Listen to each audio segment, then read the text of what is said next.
I went on one trip outside the country with Dad. Only time I've been outside the country. It was in 75. I think it was 75. I went for 2 weeks with him, and I went down to Nassau and then the Dominican Republic. So we were a week in Nassau, a week in the Dominican Republic. And that may have been the first time I ever was in a jet also. Dad used to fly Eastern, doesn't exist anymore.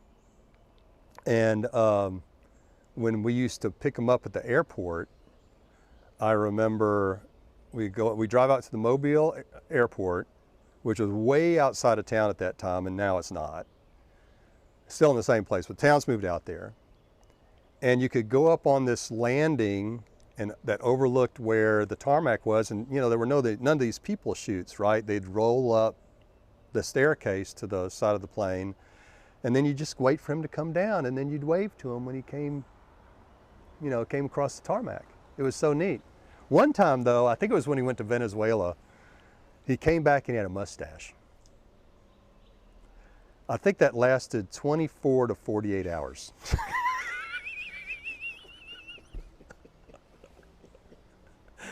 He stayed down in Venezuela. He grew a mustache, and I don't think that floated well with Mom.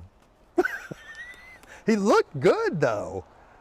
He looked good with the mustache. We all liked it, but he didn't keep that on there. But in 75, I went with him. We went to Nassau first, so we flew to Nassau. I'm sure it was on Eastern. And so first time in the plane, first time in a jet. We're coming into Providence Island, which is where Nassau is. Nassau's a city. Providence Island is very small. It's about 50 miles around the island or so. And circumference of the island. Coming into the airport, and the guy's going to overshoot the airport. So he kind of drops the plane really fast to hit the airport right, and your stomach's like up here. So that was an interesting experience. And then we get in, and there's this guy, and I think his name was Willie Paffin. And he was a black guy from that area, really nice guy. But they had these guys from there they talked English, but it was really fast. This really fast English that they would do. So it was really difficult to understand him sometime. And he was what they called wasn't it a bird dog? It's like Dad would pay him money to scout players down there so he could come down and scout them. So he was given an amount of money to do that. I think it was called bird dogging. Well, in Nassau, it was British at the time, I guess, or it still had this thing where they drove on the wrong side of the road, all right? They drove on the left-hand side of the road, but they had American cars.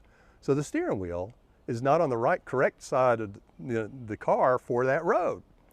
So that means when you're taking a very high speed way from the airport to Nassau, which is what we were doing with Willie, while he's talking to Dad, and I'm sitting in the back seat.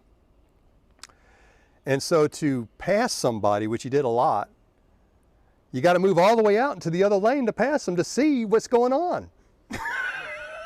He doesn't know if there's a car coming or not. I can see it, but he can't because he's sitting over there on the wrong side of the car. So that was interesting. And so we stayed in Nassau. It was a great time for me. I was at a good age. They had this event called Goombay Summer. I think it was like in July. It was hot down there. I didn't care. I was used to the heat.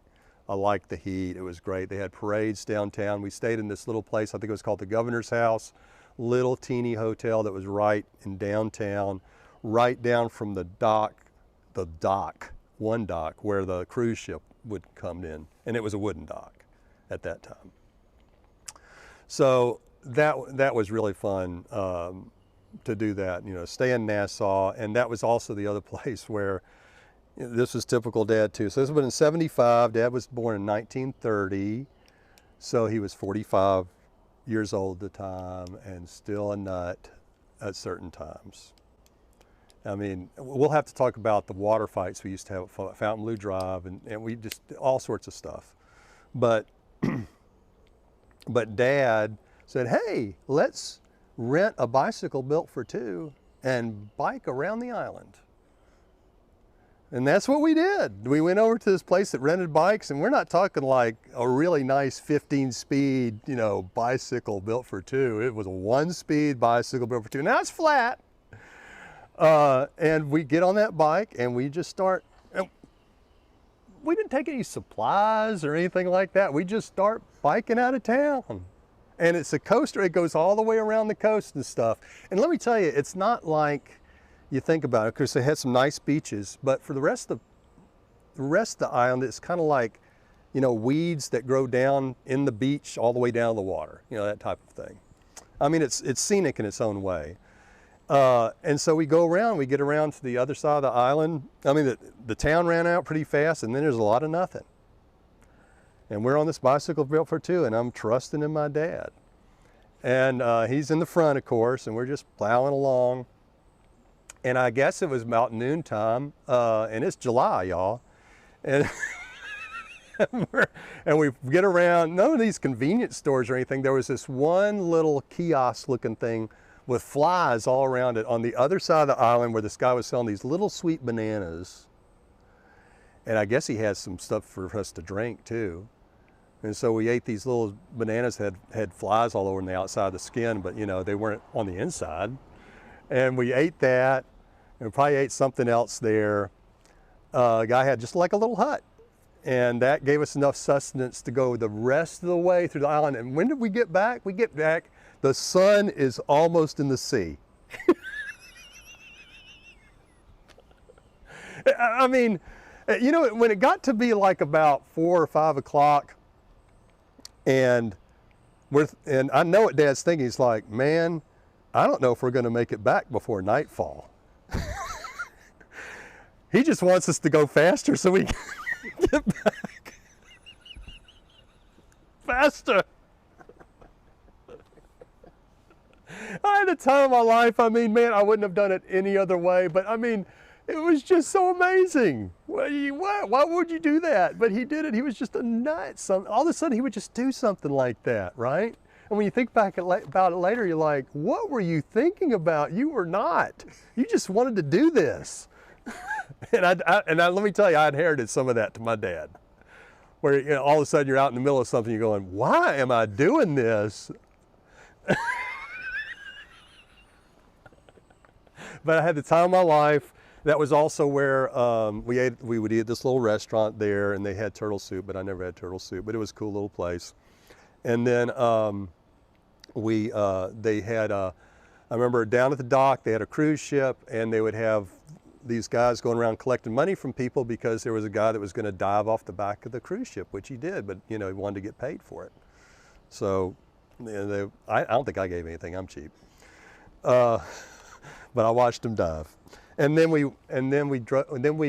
flew over to the Dominican Republic, stayed in Santo Domingo, capital city.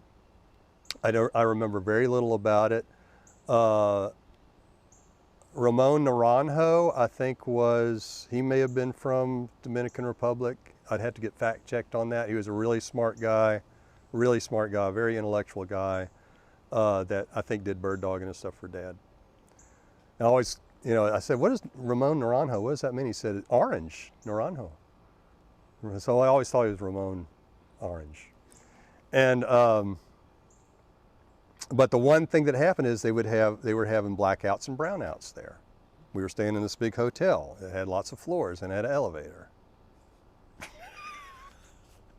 And so we're going along the elevator with several other people, and all of a sudden it just shuts down. And let me tell you, there's nothing darker than an elevator that shuts down. And so somebody prized the doors open. I don't know if it was from the inside or the outside.